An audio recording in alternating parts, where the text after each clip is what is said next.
Honorable President of the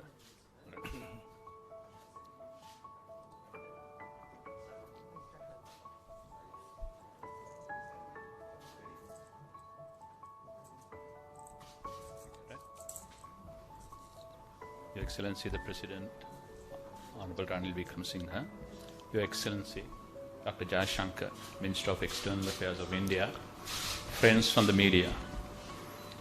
As you all know, it has been a great pleasure for us to welcome Dr. Jay Shankar, Minister of External Affairs of India, on an official visit to Sri Lanka since yesterday. Dr. Jay Shankar is no stranger to Sri Lanka. He was posted as a young diplomat in Colombo from 1988 to 1990 and most recently visited Sri Lanka last year in his capacity as the Minister of External Affairs when Sri Lanka hosted BIMSTEC ministerial meeting. During the current visit, Dr. Jay Shankar and I have had the opportunity yesterday to hold bilateral discussion on a broad range of matters. This morning, Dr. Jay Shankar called on His Excellency President Ranil Wickremasinghe the most serious economic crisis we have ever experienced. It is no exaggeration to say that it was for the most part due to the enormous support amounting to $4 billion worth of credit line provided by India for the import of essential goods as well as other in-kind humanitarian assistance that we were able to regain some measure of economic and financial stability. For this, on behalf of the President Ranil Wickremasinghe and the government and the people of Sri Lanka, I convey our profound gratitude to Prime Minister Narendra Modi, the Indian government, to you, Dr. Jay Shankar, and the people of India. It is against this background that Dr. Jay Shankar visits take place at this crucial moment. We are all aware that Sri Lanka is at a decisive moment in discussion with the IMF. In order to place our economy on path of IMF-assisted recovery, we needed the timely assurances from our creditors. Once again, India has extended its hand in support of the first country to officially back our debt restructuring program by conveying financial assurances to the International Monetary Fund. Dr. Jay Shankar, we are profoundly grateful to India for once again demonstrating your confidence in and solidarity with Sri Lanka. On the areas of bilateral cooperation, a number of important initiatives were concluded in the presence of His Excellency here at the Presidential Secretariat this morning.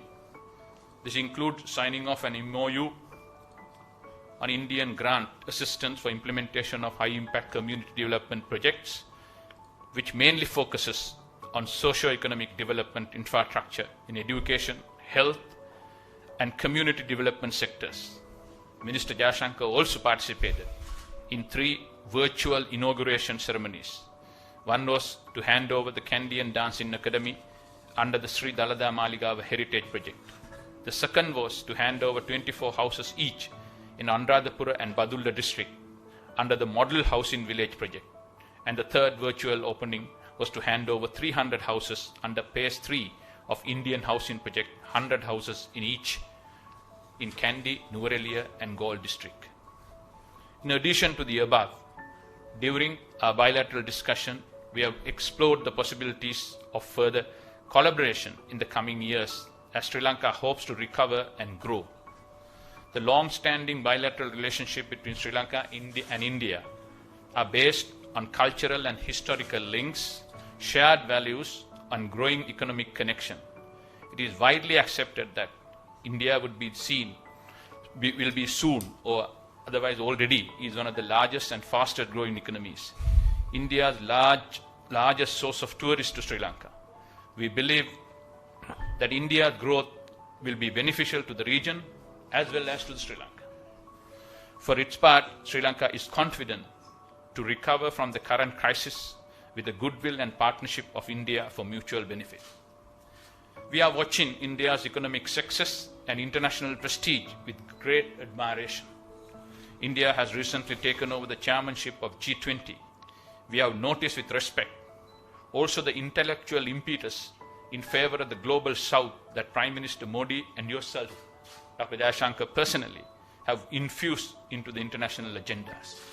Dr. Jay Shankar, I take this opportunity to thank you once again for your visit to Sri Lanka and for all the support that you continue to extend to my country.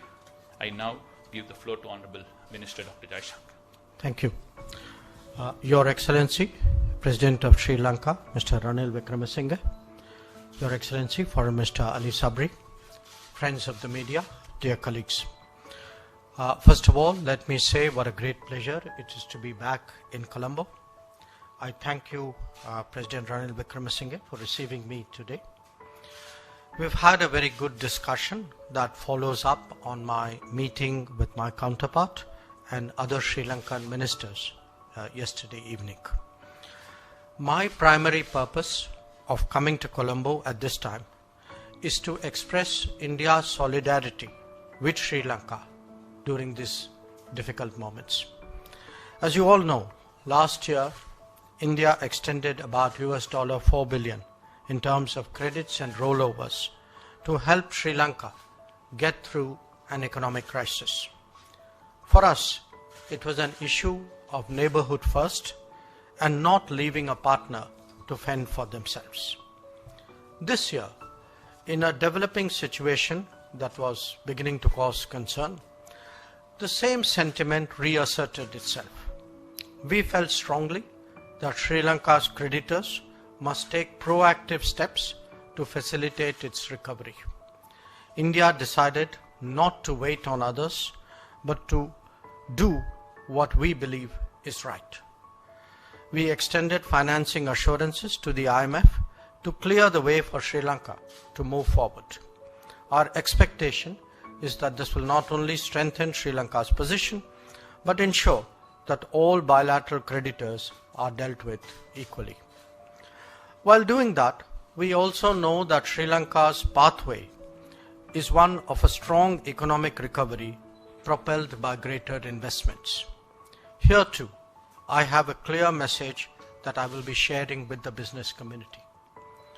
India will encourage greater investments in the Sri Lankan economy, especially in core areas like energy, tourism and infrastructure. We count on the government of Sri Lanka to provide a more business-friendly environment to create a powerful pull factor. I am confident that the gravity of the situation is realized by policymakers here. Energy security is today one of Sri Lanka's most serious challenges. A search for solutions must necessarily encompass the larger region. Only then will Sri Lanka get the full benefit of scale. This country has enormous renewable energy potential that can become a sustainable source of revenue. It has the capability as well for Trincomalee to emerge as an energy hub. In its support for Sri Lanka, India is prepared to be a reliable partner on such initiatives. We have today agreed in principle on a renewable energy framework that would take this cooperation forward. Tourism is the lifeblood of the Sri Lankan economy. I note that Indian tourists are expressing their positive sentiments for Sri Lanka in a very, very practical manner by coming here. But there are many more steps we can take to make this sustainable. Strengthening connectivity and promoting travel is therefore a very high priority for all of us. Definitely, encouraging Indian tourists to make RuPay payments and utilize the UPI would be most helpful in this regard. In a turbulent world, it is essential that India and Sri Lanka steady their trade. The use of rupee settlement for trade is obviously in our mutual interest. Friends, India has always supported both the political and economic stability of Sri Lanka. The President briefed me on the question of political devolution and his thinking. I shared with him our considered view that the full implementation of the 13th Amendment and early conduct of provincial elections are critical in this regard.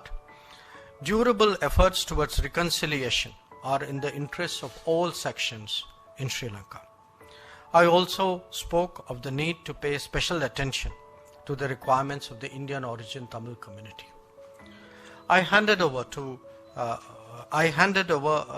Prime Minister Narendra Modi's invitation to President Ranil Wickremasinghe to visit India at an early date to discuss how our partnership can facilitate Sri Lanka's strong recovery. I once again thank the President for receiving me. I would like to underline that India is a reliable neighbor, a trustworthy partner, one who is prepared to go the extra mile when Sri Lanka feels the need. My presence here today is a statement about Prime Minister Modi's commitment to neighborhood first. We will stand by Sri Lanka in this hour of need and are confident that Sri Lanka